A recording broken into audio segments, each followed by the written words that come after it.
여러분 반갑습니다. 반도체 오빠 차례장입니다. 이제 또 아침이 밝아왔어요. 새벽 1교시 방송하고 또 저도 이제 하루를 시작해야겠죠. 여러분도 마찬가지입니다. 즐거운 하루, 행복한 하루가 되었으면 좋겠습니다. 하여튼 여러분이 잘 돼야죠.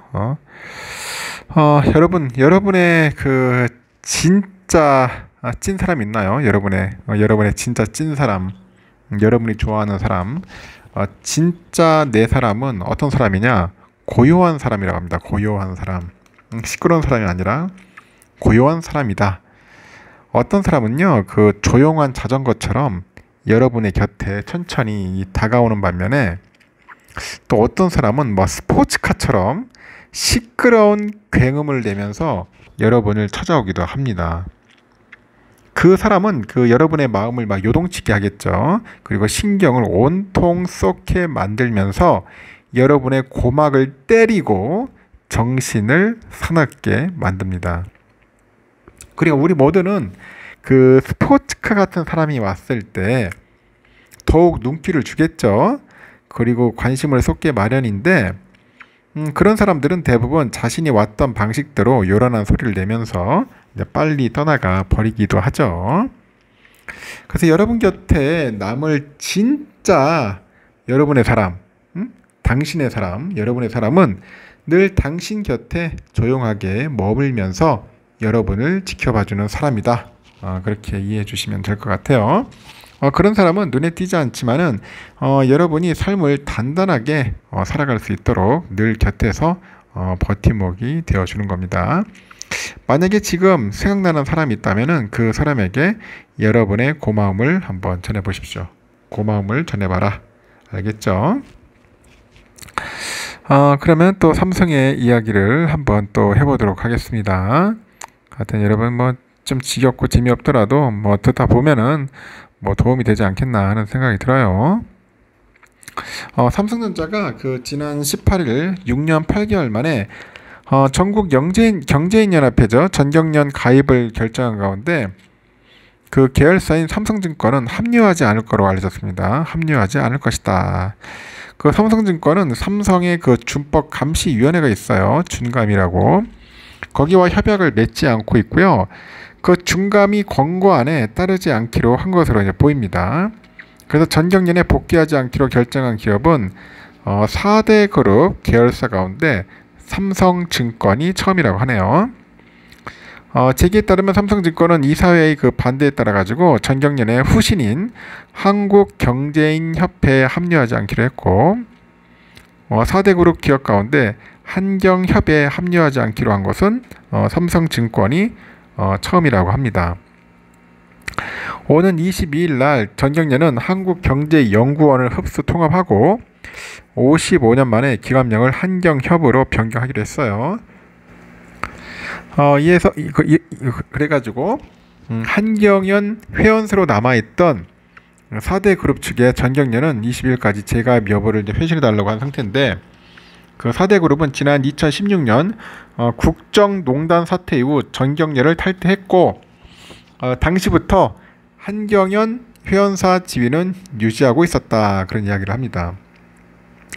삼성증권도 마찬가지로 한경연 회원사 지위는 가지고 있는데, 하지만 삼성 준감이 협약사는 아니었어요. 현재 삼성 준감이하고 협약을 맺은 곳은 삼성전자, 삼성물산, 생명, SDI, 전기, SDS, 삼성화재 등등 7곳인데, 삼성증권은 이사회를 열었는데 이사회에서 반대 의견이 나와가지고 전경련 합류에 참여하지 않기로 결정을 했고, 준감이가 조건부 가입을 권고했지만은 따르지 않기로 한 셈이죠.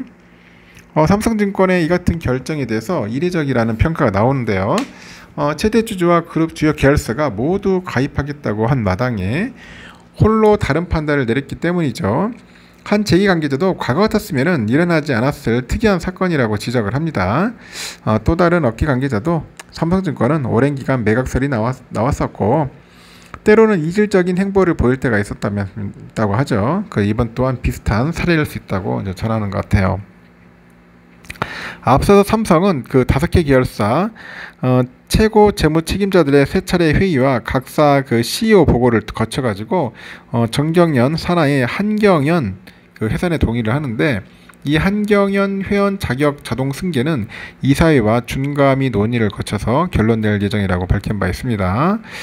이후 준감위는 조건부 재가입을 권고했고, 지난 18일 이찬희 준감위원장은 임시회의 후에 기자들과 만나가지고 이사회와 경영진에서 구체적으로 판단할 것이라고 합니다. 그 가입했을 경우 전경련의 그 정경유착 행위가 지속이 되면 즉시 탈퇴할 것을 비롯해서 운영과 회계 투명성 그 확보 방안 등에 대해서 그 자체의 철저한 검토를 거친 후에 결정할 것을 권고했다고 합니다.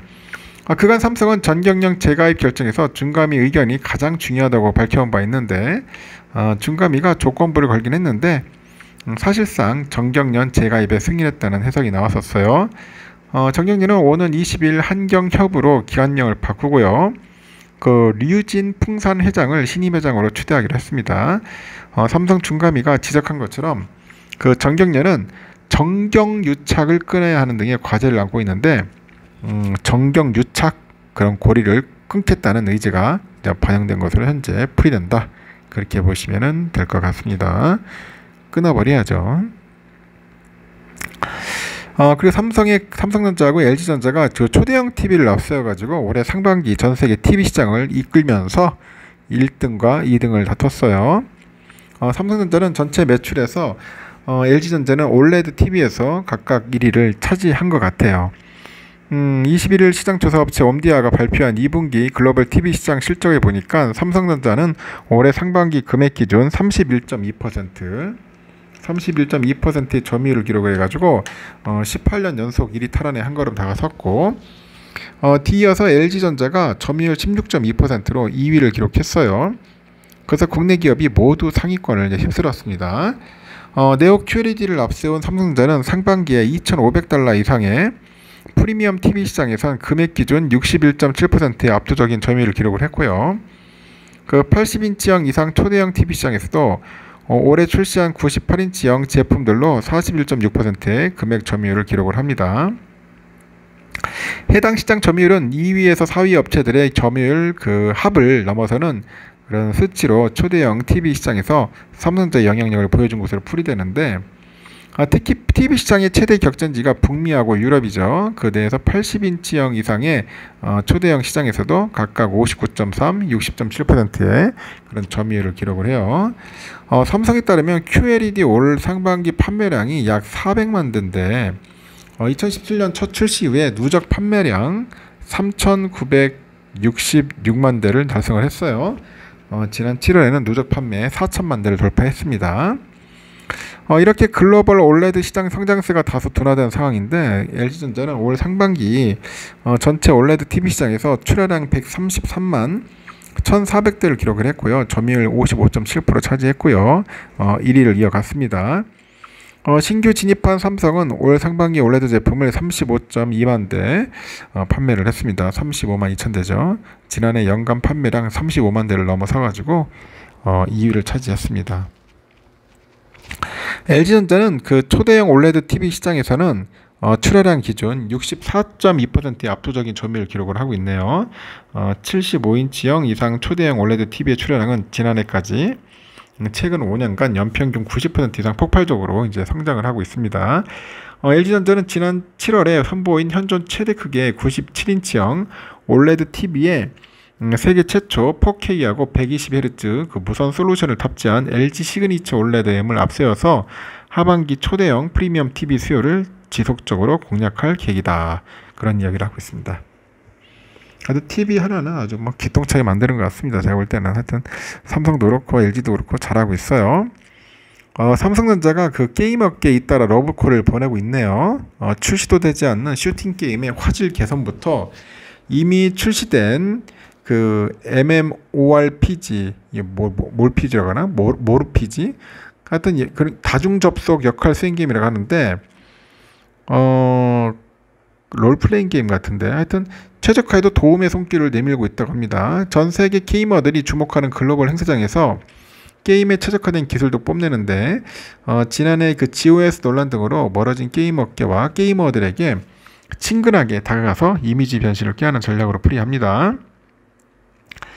넥슨에 따르니까 삼성은 기술 협약을 맺고 다음 달 오픈 베타 서비스를 시작하는 루트 슈터 신작의 퍼스트 디센던트에 세계 최초로 HDR10 플러스 게이밍 기술을 적용하는데, 이 HDR10 플러스는 밝기하고 색상 표현의 범위를 확장해서 실제 같은 실감나는 영상을 구해내는 최신 이미지를 변환 처리하는 기술이에요. 이를 게임에 적용해서 HDR10 플러스 게이밍은 화질을 최대한 보존을 하고 왜곡을 방지하면서 게임에 특화된 다양한 기술을 보유한 기술입니다. 높은 프레임의 게임도 끊기지 않고 즐길 수가 있어요. 삼성은 23일 독일 쾰른에서 열리는 게임 산업 전시회 게임스컴 2023에서 HDR10 플러스 게이밍이 적용된 삼성 게이밍 모니터 오디세이를 퍼스트 디센던트와 함께 선보였고요. 이번 전시회는 삼성에서 디지털 가전 모바일 제품을 담당하는 DX 부분하고 SSD를 맡은 DS 부분이 전시 부스를 엽니다. 삼성전자하고 게임사의 협업은 처음이 아닙니다. 지난 5일에는 구글하고 카카오 게임즈와 함께 RAG 라이즈 오브 가디언스 관련 기술 협업을 통해서 RS의 고퀄리티 그래픽과 화려한 액션에 최적화된 고성능 플레이 환경을 제공했는데, 지난달 출시한 RS는 탄탄한 스토리하고 퀄리티 높은 그래픽에도 현란한 액션 동작의 끊김 현상 등이 빈번해가지고 최적화 논란이 지속됐어요. 디바이스 제조사인 삼성전자가 솔루션 도우미로 나섰는데요. ECU 카카오 게임즈 CBO가 뭐냐면은 최고 브랜드 책임자예요. 브랜드 책임자 3사의 기술 협력을 통해 가지고 신작 게임 RS를 갤럭시 스마트폰에서 보다 쾌적하게 즐길 수 있게 됐다고 기대를 합니다. 이처럼 삼성전자가 게임 콘텐츠 생산자하고 이 소비자 친화적인 기술을 선보이는 것은 지난해 3월 갤럭시 S22 흥행 돌풍에 찬물을 끼얹었던 그 GOS 논란 때문이에요. 당시 고성능 게임을 구동할 때 GOS 작동으로 성능이 50%까지 떨어지다 보니까 강제 성능 저하다 그래 비판받았고, 당시 전문가들도 GOS를 강제로 적용케 한 퀄컴 스냅드래곤의 발열 문제하고 갤럭시의 발열 방지 시스템 설계에 문제를 제기합니다. 삼성은 이 같은 우려를 불식시키기 위해서 지난해부터 게임 친화적인 행보를 이어왔어요. GOS 논란 당시 문제가 됐던 호요버스의 RPG 원신과 그 협업한 갤럭시 Z 폴드4 원신 에디션 그리고 S23 울트라 원신 에디션 등을 한정 판매하기로 했습니다. 게임사 그라비티하고 손잡고 그 라그나노크 X 그 넥스트 제너레이션 갤럭시 S23 울트라 한정판 에디션도 지난달까지 프로모션을 진행을 했네요. 그러니까 이게 뭔가 프로모션을 많이 하는 것 같아요. 그러니까 블리자드 디아블로 4 출시에 맞춰가지고 갤럭시 북 3 울트라 특별 프로모션도 열었고, 일단은 게이머들이 이제 점점 높은 퀄리티의 그래픽을 요구해요. 그러다 보니까 디바이스에 가해지는 부담도 늘어날 수밖에 없겠죠. 이 노트북하고 스마트폰 개발 단계부터 게임 최적화를 염두에 둔 삼성전자와의 그런 협업을 통해서 소비자들이 이제 게임 본연의 콘텐츠를 아주 제대로 즐길 수 있도록 기회를 마련할 수 있을 것 같습니다. 제대로 즐길 수 있도록 해주는 것 같아요. 현재 보니까 미국이 이제 중국산 TV에 추가 관세를 부과하면서 국내 업체가 수혜를 입을 것으로 내다보는 것 같아요.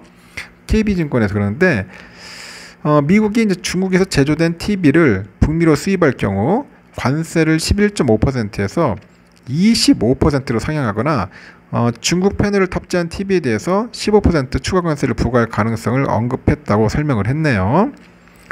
중국산 TV 수입에 추가 관세가 적용이 되면은 중국 업체가 가격 경쟁력을 상실할 것으로 내다보죠. 이렇게 관세 적용 대상에 따라서 수혜는 삼성전자, LG전자 혹은 LG디스플레이, 이노룩스, 샤프 등이 입을 것으로 전망을 합니다. 향후 중국 TV에 대해서 추가 관세가 적용된다고 가정하면은 멕시코, 베트남, 태국, 인도네시아 등의 생산 기지를 보유한 TV 업체가 중국산 그 대비 가격 경쟁력을 확보할 수 있다면서 향후 삼성전자, LG전자, 중국 TPV, 중국의 TPV라고 있나봐요. 대만 폭스콘이 수혜를 입을 것으로 이야기를 합니다. 이어서 중국 패널을 탑재한 그 TV에 추가 관세가 적용된다고 가정하면은 중국 패널 업체는 고객 기반의 약화에 따른 패널 출하 감소 가능성이 높아질 것이라고 하죠. 반면에 LG 디스플레이하고 대만 이너룩스, 일본 샤프 등은 중국의 지역에서 패널 완제품 조립이 가능할 것으로 보여가지고 향후 물량 증가에 따른 수혜 가능성이 커진다, 그렇게 설명을 하는 것 같습니다. 일단은 여기까지 하겠습니다. 여러분 수고 많으셨고요. 하여튼 좋은 하루 보내셨으면 좋겠습니다. 하여튼 감사합니다. 다음 시간에 또 뵙도록 할게요.